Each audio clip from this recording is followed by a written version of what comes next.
Welcome to 10-Minute Type Advice by Personality Hacker. I'm Joel Mark Witt. And I'm Antonia Dodge. This show features questions from the Personality Hacker community that we answer in about 10 minutes. We've been using personality types in our coaching for years, and we'd love to answer your questions about personal growth through the lens of type. You can find out more about us at personalityhacker.com. Okay, now let's hear today's question. Hi, Antonia and Joel. My name is Robin, and I'm on a type journey from Connecticut. And my question is, does inner body awareness count as introverted sensing, or does it count as extroverted sensing? Things like paying attention to how your gut feels, or whether you have a headache or sinuses, or, cramps or joint aches, or where your body, proprioceptive kind of information. I was just curious. It's obviously something to do with sensation, but I didn't know if it had to do with, literally the inside world inside your body, or the outside world where your brain is your inside world, and even your body counts as the exterior. Thanks for everything you do. Okay, bye. Thanks, Robin, for the question. So just to, again, summarize, is inner body awareness an introverted sensing experience, memory, the nickname for that cognitive function, or is it an extroverted sensing or sensation experience? Yeah. This is a good question. I think it creates a lot of confusion because introverted sensing it seems like that would make the most sense, that body awareness, inner body awareness would be aligned with introverted sensing. But then at the same time, there are people who have a preference for extroverted sensing. They're like, no, I'm very aware of my body. So which one is it more aligned with? Yeah, and just for somebody maybe is uninitiated, introverted sensing or memory is used by all SJ types in the Myers-Briggs system. Extroverted sensing or sensation is used by all SP types in the Myers-Briggs system. Right. Yeah, those are the preferred functions of each of those types. So the reason why this is complicated is because body awareness is a sensing thing. So it can actually align with either function. I know that I have read that inner body awareness, things like headaches or cramps or that sort of thing, is more aligned with introverted sensing or memory. But I don't know if that's, I wouldn't say that is like technically accurate, that it's only aligned with introverted sensing or memory, but I think it's more often associated with that, and here's the reason why. So we recently recorded a long-form podcast talking about what each of the four cognitive functions really do for us, right? What does sensing and intuition really do for us? And we discussed that the direction or the attitude a function is pointed, really, it changes the dynamic in this way. If a function is extroverted, if it's pointed to the outer world, which extroverted sensing in this case would be, it's living the function, right? It's experiencing the function. It's using this function as it engages and interacts with the outside world. And if the attitude is pointed inward, if it's an introverted function, it means that we're now processing information. We're not just living it, we're processing it. When it comes to body awareness, there is an experience of living, right, with your body. The body is the instrument of living. And so if you are in an experience, if you're doing extroverted sensing, or what we call sensation, if you're experiencing life, does the body sensations that you are feeling, does it enhance or take away from the experience? If it's enhancing the experience, you're going to be more tuned into those bodily sensations in the moment. Like take, for example, if you are experiencing a delicious meal, or if you're experiencing maybe a headache that's taking you out of the game, right? You want to go do something super fun, but you've got a headache. If you have extroverted sensing or sensation preferences, you might ignore the headache because it's taking away from your experience, right? The fun you're having. Or if it's your, that you're actually enjoying a meal and it's delicious, you might tune into that experience, the inner body experience, because it's enhancing the desire of extroverted sensing or sensation, which is to have an experience, right? Have max aliveness or effortless flow. So if it is an alignment with the desire of the function of extroverted sensing or sensation, then that is the function that's going to be tuned into body awareness in that moment because it's part of its agenda, basically.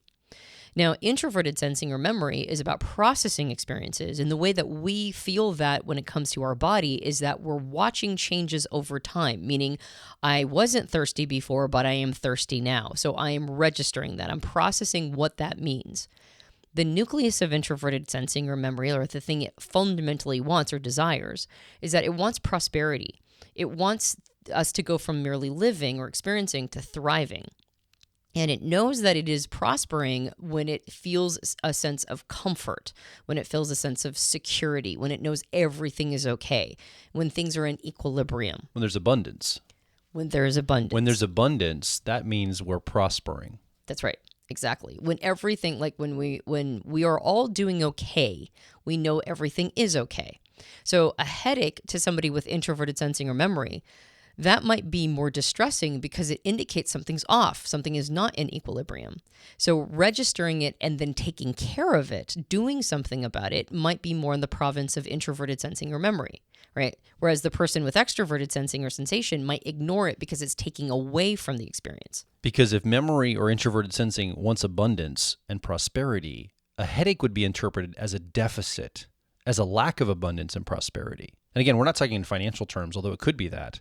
We're talking more energetic terms of prosperity, abundance, and deficit. Mm-hmm. Yep, exactly. So which one is it in the province of? Both, right? It's a sensation. It's an experience. It's in your body, right? It's like this is the instrument that we use to interact with ourselves and concrete reality. So it is in the province of sensing.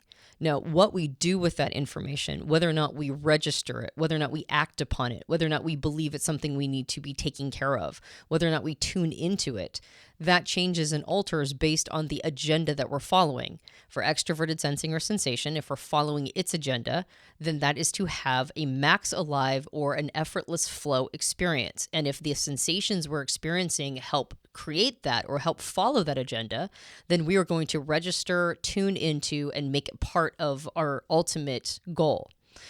On the flip side, if we are tuned into the energy of introverted sensing or memory, which is tracking changes over time, and that includes inside of our body, to ensure that we're in a place of prosperity or a place of thriving, that everything is okay, then if the information we're getting is off kilter from that desire, from a sense that of general well-being, then that function is going to be tuning into it, and it's going to be acting accordingly.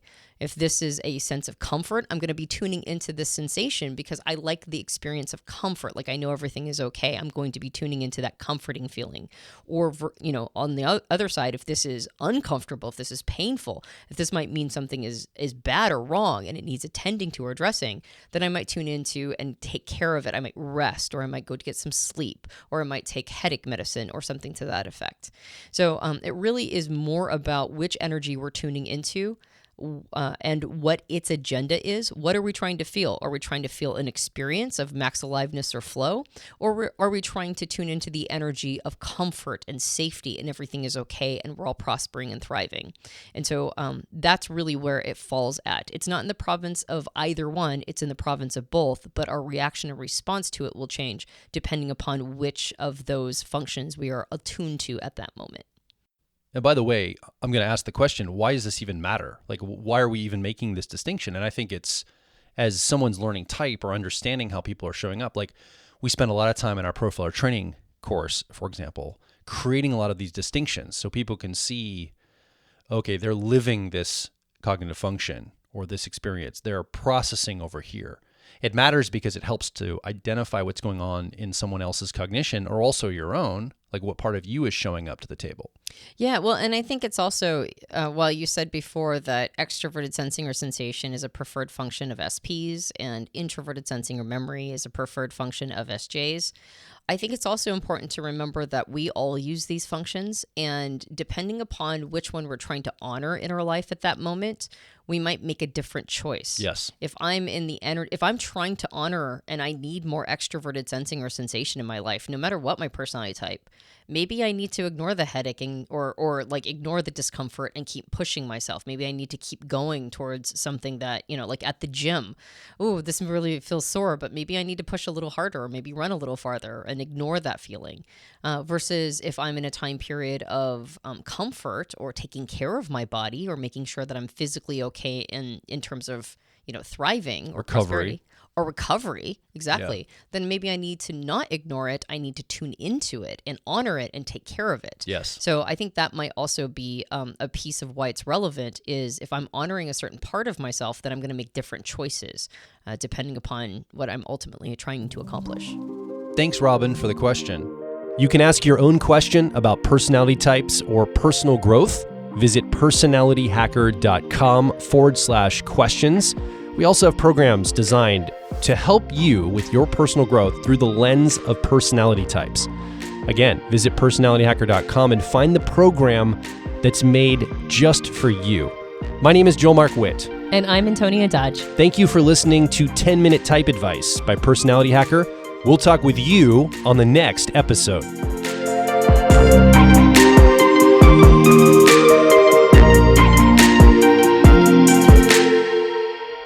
Hey, it's Joel from Personality Hacker.